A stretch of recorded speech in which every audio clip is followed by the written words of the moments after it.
اهلا وسهلا متتبعات ومتتبعين ديالي، نتمنى تكونوا في افضل الاحوال ان شاء الله. اليوم غنقدم لكم بيتزا طريقه سهله، وهنديرها بالدقيق الكامل. اللي بغى يديرها بالفورس فهي حتى هي تجي زوينه. فهنا هناخد كاس كبير ديال اللبن اللي سبق لي ديجا شاركته معكم.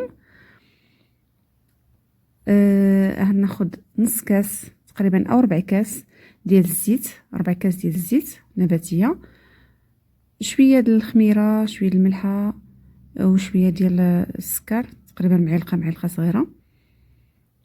نعاود معكم المقادير: كاس ديال اللبن، الزيت نباتي، معلقه السكر ومعلقه ديال الملحه، الخميره، واحد شويه ديال الخل، تندير واحد المعلقه صغيره ديال الخل. فتنخلطو مزيان حتى يتجانس عندنا الخليط مزيان. الماء تيبقى على حسب، انا درت كاس كبير وعاد هنزيد الماء دافي. فانا هنا هاد الدقيق مزوله منه النخاله، يعني النخاله الغليظه والرقيقه حتى هي مزولها. فتيبقى الاختيار ديالكم، تقدروا ديروها بالفورس. الا درتيوها في الفورس تقرصوها في الفينو.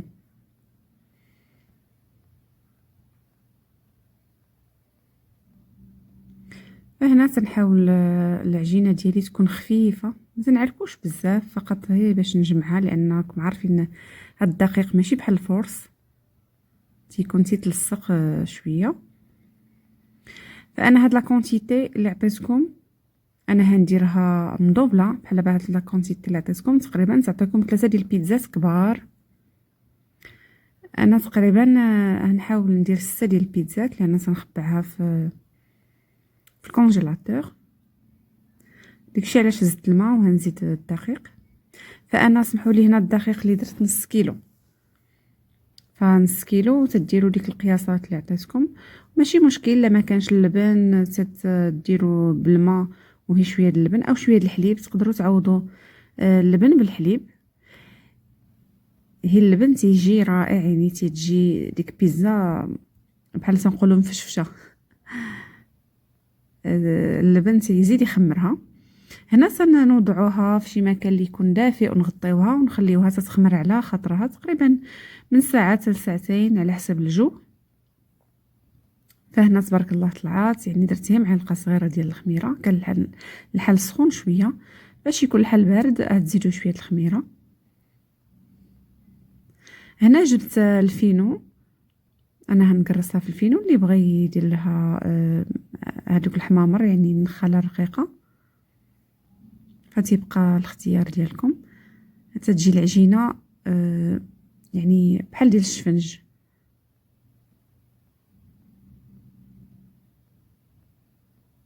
يعني تتكون تتلصق في اليدين.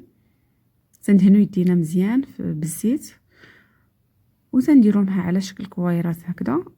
انا عندي هاد لاباغاي ديال البيتزا اللي كنت خديتها من بيم، صراحه صدقات لي الله عمرها دار زوينه. ف اللي بغى يديرها في الفران خلاص يديرها في الفران، يعني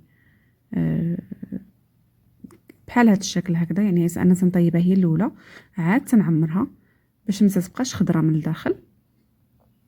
ونص طيبه، يعني فقط نص طيبه، لان تطيب من التحت والفوق. عاد قبل ما تطيب من الفوق راه تنديروا لها تنعمروها. انا تنخليها هنا تنفخ على خطره، تنقرصها ونخليها تنفخ على خطره.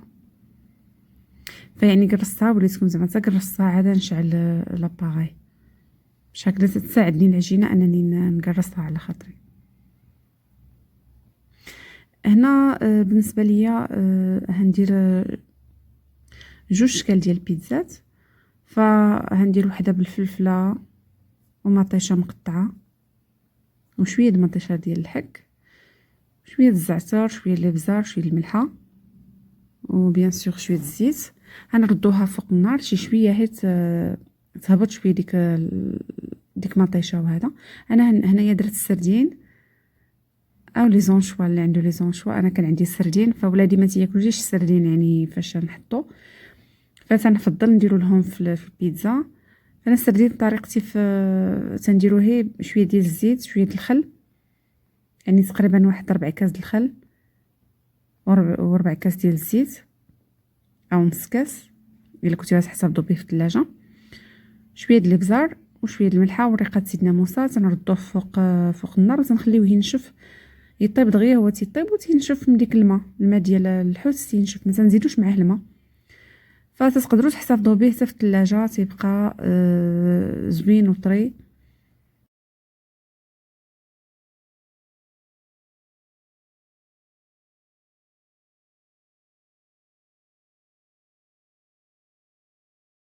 هنا درت لاصوص اللي وجدت ودرت الموتزاريلا ودرت الحوت اللي وجدنا. هنا شويه ديال الزعتر غنديرو،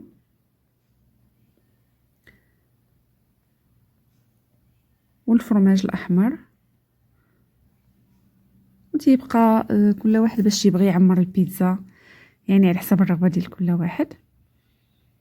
هنا درت معكم الكفته، ما دويت لكمش عليها، فالكفته درتها هي ولي شامبينيون، تنطيبهم مع شويه الزيت شويه ديال الابزار شويه ديال الملحه وشويه الزعتر. ما نساوش البصله حتى هي نديرها تشحر مع الكفته. فمن بعد ما درت لاصوص طوماط ودرت موتزاريلا تندير ديك الكفته ولي شامبينيون، نديرو الفرomage روج،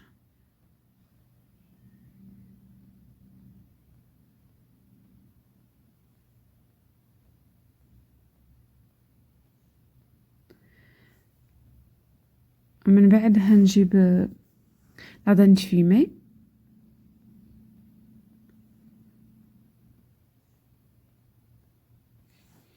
وتجي على هذا الشكل هكذا. تيجيو زوينين صراحه وصحيين، لان ما درتش فيهم، ما درتهم انا بالزرع، يعني انا موالفه نديرهم صراحه بالفورس على حسب وليداتي، مي هكذا جربتهم صراحه زوينين. نتمنى تجربوهم. اللي عاد دخل القناه تنقول له مرحبا به، وشكرا على الدعم ديالكم وتبارك الله عليكم.